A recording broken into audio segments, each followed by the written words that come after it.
Yes, good evening class. Last topic जो हमने पढ़ा था बेटा, वो स्टॉपिंग पोटेंशियल के बारे में पढ़ा था।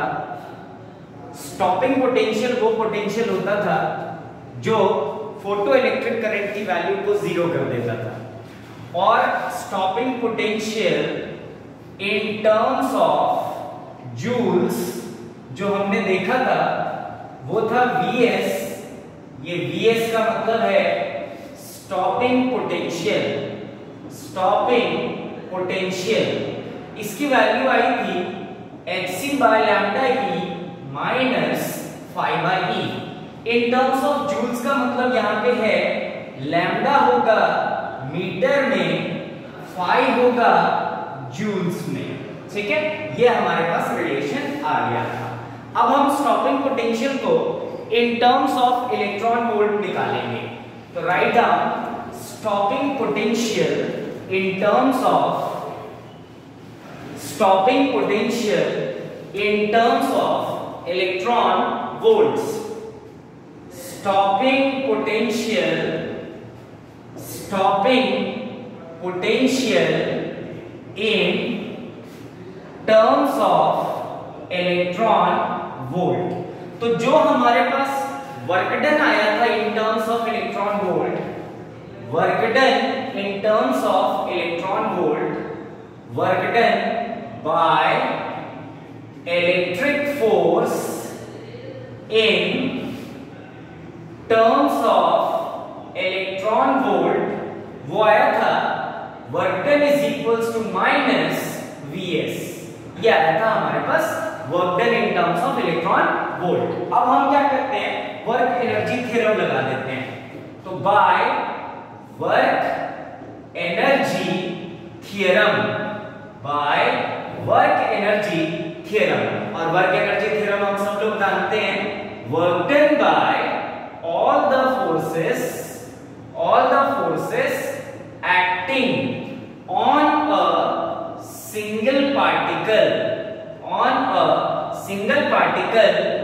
will change its kinetic energy। मतलब work done is equals to change in kinetic energy, मतलब work done is equals to K final minus K initial। अब हम सब जानते हैं जब स्टॉपिंग पोटेंशियल की बात चल रही है बेटा, तो हम लोग इलेक्ट्रॉन को, जो फोटो इलेक्ट्रॉन है, उसको ए प्लेट से बी प्लेट तक नहीं पहुंचने देना चाहते हैं। ये प्लेट ए है और ये तुम्हारा प्लेट बी है। इसमें लाइट को फॉल कराया, इलेक्ट्रॉन निकला, इस इलेक्ट्रॉन को फोटो इलेक्ट्रॉन कहते हैं। और जब मैं स्टॉपिंग पोटेंशियल की बात कर रहा हूं तब मैं चाहता हूं कि ये इलेक्ट्रॉन बी तक ना पहुंचे। क्यों? क्योंकि अगर ये बी तक पहुंच गया तो फोटो इलेक्ट्रिक करंट मिलेगा, और हम चाहते हैं फोटो इलेक्ट्रिक करंट की वैल्यू जीरो हो। तो फाइनल काइनेटिक एनर्जी तो क्या हो जाएगा, जीरो, और इनिशियल काइनेटिक एनर्जी हम सब लोग जानते हैं किसके इक्वल होगा, के मैक्स के। तो के मैक्स की जो वैल्यू थी इन इलेक्ट्रॉन वोल्ट वो थी 12420 बाय लैम्डा माइनस 5। तो अब हमारे पास work done is equals to 0 minus K max, और वर्क डन किसके इक्वल है, minus Vs is equals to minus K max. Minus minus get cancel, तो stopping potential is equals to 12420 by lambda minus 5। तो ये आया हमारे पास stopping potential in terms of electron volt. अब इसको फटाफट कॉपी कर ले, इसके बाद हम क्या करेंगे, ग्राफ बनाएंगे stopping potential versus 1 by lambda का। तो जल्दी से इसको कॉपी करें, then will start with graph of stopping potential versus 1 by lambda. कर ले इसको कॉपी। याद रखें स्टॉपिंग पोटेंशियल वो पोटेंशियल है जिससे फोटो इलेक्ट्रिक करंट की वैल्यू जीरो हो जाती है। उस पोटेंशियल से फोटो इलेक्ट्रिक करंट की वैल्यू क्या हो जाएगी, जीरो हो जाएगी। That potential is called stopping potential. Stopping potential से फोटो इलेक्ट्रिक इफेक्ट का कोई लेना देना नहीं है। मैंने लास्ट क्लास में आपको बताया था फोटो इलेक्ट्रिक इफेक्ट का बस इतना सा मतलब होता है कि लाइट को फॉल कराएं और आपको क्या मिल जाए बेटा, इलेक्ट्रॉन, जो फ्री इलेक्ट्रॉन था वो बाहर निकल जाए, मतलब फोटो इलेक्ट्रॉन मिल जाए। चलो, तो नेक्स्ट हेडिंग डालेंगे ग्राफ ऑफ स्टॉपिंग पोटेंशियल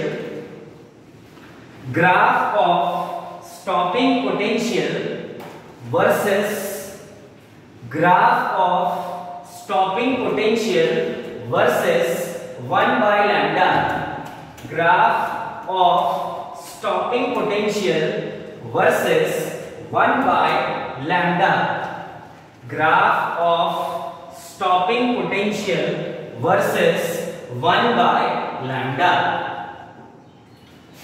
अगली हेडिंग है हमारे पास graph of stopping potential versus 1 by lambda, और लैम्डा मतलब हम सबको पता होना चाहिए wavelength of incident light, wavelength of incident light. तो देखो बेटा, सबसे पहले मैं इन टर्म्स ऑफ जूल्स का ग्राफ बनाऊंगा, इन टर्म्स ऑफ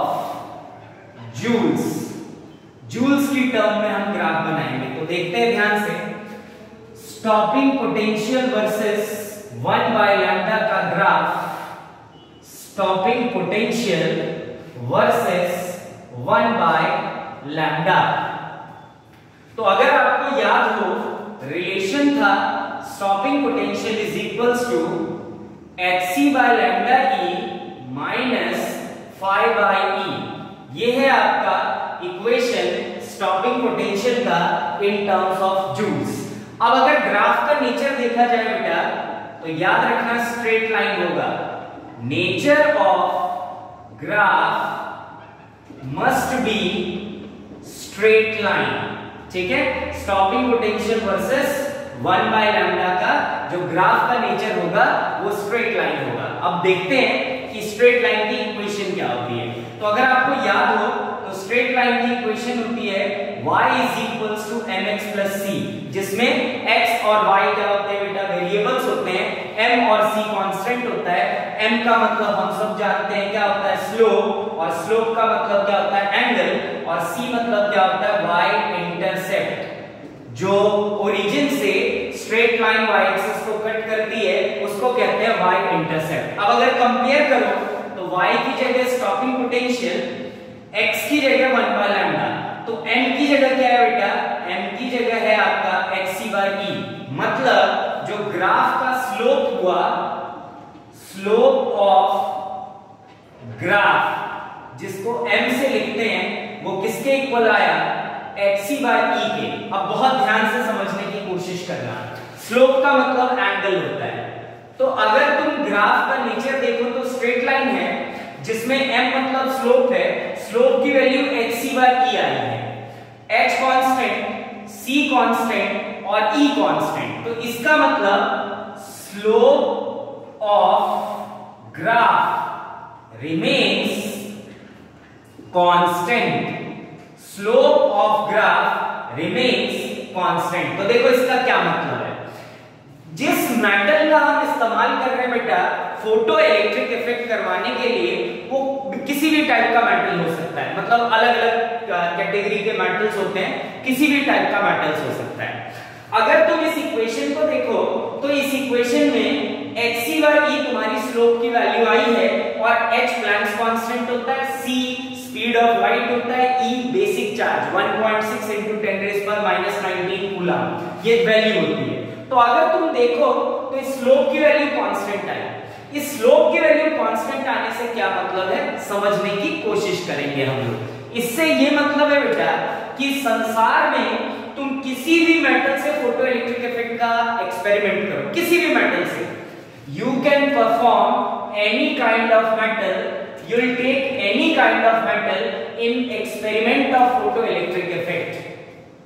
किसी भी मेटल का इस्तेमाल करो, हर मेटल के इस्तेमाल में जो तुम stopping potential versus 1 by lambda का ग्राफ बनाओगे, उस ग्राफ का स्लोप हमेशा एक जैसा होगा। कोई भी मेटल हो, कोई भी मेटल तुम ले लो बेटा, जो graph stopping potential versus 1 by lambda का आएगा, उस ग्राफ का जो स्लोप तुमको मिलेगा वो हमेशा एक जैसा मिलेगा। मेटल कोई भी हो, कोई फर्क नहीं पड़ता, ग्राफ का स्लोप हमेशा क्या रहेगा, रहेगा, सेम रहेगा। आगे देखते हैं, C मतलब y इंटरसेप्ट होता है, और अगर y इंटरसेप्ट की बात करें, C मतलब y इंटरसेप्ट, और इसकी अगर बात करो तो ये y इंटरसेप्ट की वैल्यू कितनी है, -5/e, मतलब C की वैल्यू कितनी आई, 5/e, और माइनस के साथ है बेटा, मतलब नीचे की तरफ कटेगा y एक्सिस, ठीक है। और अगर तुम देखो E तो कांस्टेंट है, सिर्फ phi क्या कहलाता है, वर्क फंक्शन। और मैंने आपको बताया था बेटा कि हर मेटल का वर्क फंक्शन क्या होता है, अलग अलग होता है। Different metal consist different value of work function.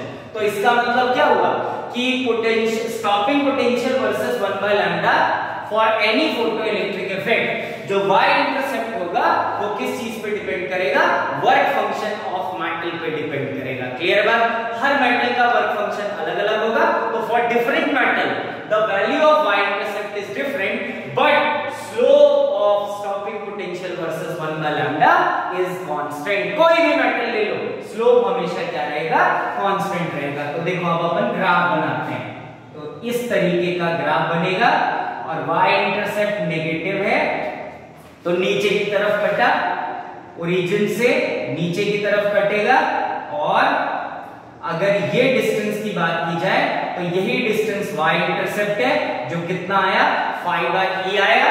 और अगर आप देखें तो ये एंगल थीटा, और इसको किसके इक्वल लिखते हैं, tan थीटा। tan थीटा किसके इक्वल आ जाएगा, hc/e के इक्वल आ जाएगा। क्लियर हो रही है बात सबको। तो y इंटरसेप्ट की वैल्यू कितनी आई, 5/e, और स्लोप कितना आया, hc/e। तो अब हम नोट डाल के इसको कॉपी कर लो, फिर नोट डाल के हम लोग लिखेंगे। Write down,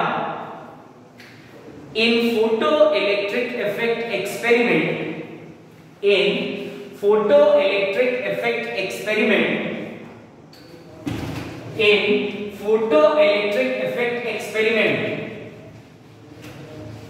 we can take any metal, we can take any metal, the slope of graph, the slope of graph of stopping potential versus 1/λ, the slope of graph of stopping potential versus 1/λ remains constant, remains constant, but remains constant, but the y-intercept, but the y-intercept, but the y-intercept of graph, but the y-intercept of graph depends on work function, depends on work function of metal, depends on work function of metal. For different metal, for different metal, for different metal, for different metal, the work function is different. For different metal, the work function is different, and hence y-intercept, and hence y-intercept also be different, and hence y-intercept also be different, also be different। चलो, तो अब देखते हैं next. अब मैं निकालना चाहता हूं x इंटरसेप्ट। x इंटरसेप्ट का मतलब होता है बेटा ये वाला डिस्टेंस, ये x एक्सिस पे। तो अब सोचो x एक्सिस का डिस्टेंस निकाल रहे हैं अपन, तो अगर अपन x एक्सिस का डिस्टेंस निकाल रहे हैं तो y की वैल्यू कितनी हो जाएगी, 0 हो जाएगी। तो देखते हैं, हमारे पास जो इक्वेशन था वो था stopping potential is equals to hc/λe minus 5/e। तो vs मतलब स्टॉपिंग पोटेंशियल, ये तो y है, 1/λ x है, तो x इंटू hc बाय क्या बेटा, e minus five by E, यही है हमारे पास।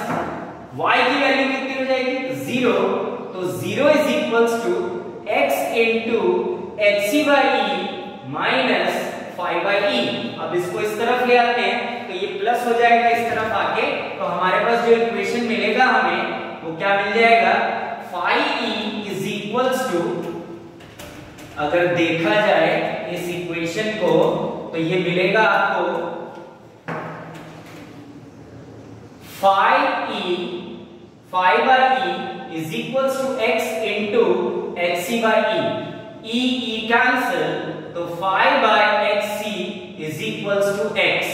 इसका मतलब जो x इंटरसेप्ट है वो कितना आया 5 बाई एच सी। तो अगेन देखो बेटा h और c तो कांस्टेंट है, इसका मतलब x इंटरसेप्ट भी किस पे डिपेंड कर रहा है, वर्क फंक्शन पे डिपेंड कर रहा है। तो हम इसको नोट डाल के लिख लेंगे कि x intercept of graph also depends on